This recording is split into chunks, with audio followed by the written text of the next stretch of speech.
So I'm a huge sports fan, and specifically, I'm really a Minnesota sports fan. I love all the teams, including the Vikings.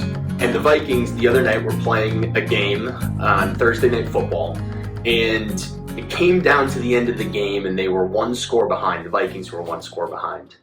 And they were on their last drive with a few minutes left remaining in the quarter, in the game, and they hiked the ball, and when they hiked the ball, quarterback steps back to pass, and a rusher comes in and sacks the quarterback. And because of that sack, it was a turnover, and then the end of the game, and the other team won the game.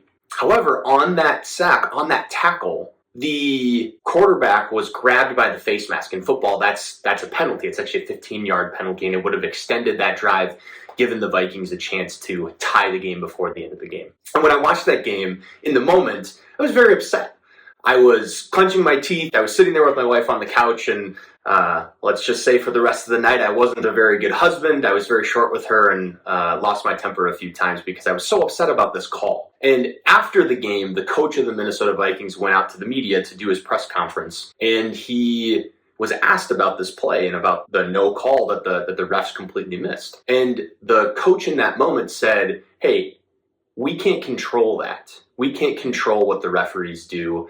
We can only control how we play, and we weren't good enough to win this game tonight." And that really resonated with me because I'm a coach. I coach hockey, and I always tell my team, don't worry about the refs. Don't worry about what the other team is doing. The only thing that we can control is our game and how we play this sport and in this game and in this moment. And it made me think, why was I so upset in the moment when it happened to my favorite sports team that I can't control anything on the field, but when I'm coaching and directly involved in that game and that team, why do I feel so much more peaceful about bad calls and situations happening around me? And I realized that what it really is that we are in control of certain things. We're not in control of everything. And when we have some semblance of control over the situation, even if it's just this portion of it, it's easier for us to say, hey, that's okay.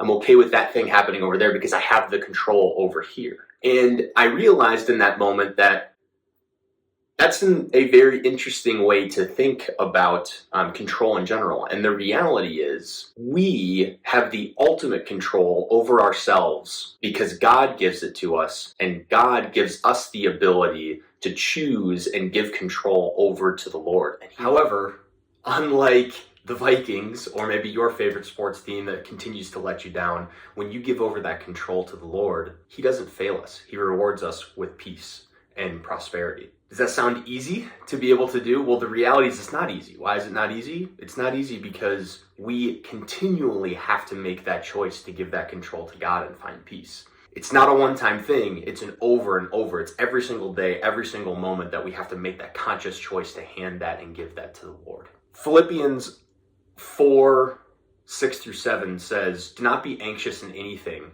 but in every situation, by prayer and petition with thanksgiving, present your requests to God. And God will give you peace, which transcends all understandings, and guard your heart and your minds in Jesus Christ." And that's powerful, right? We have to continually make that decision over and over to give the control over to God and die to ourselves to receive that peace. I hope you all have a great week and that you're having a wonderful day. God bless you. Aloha. See you there.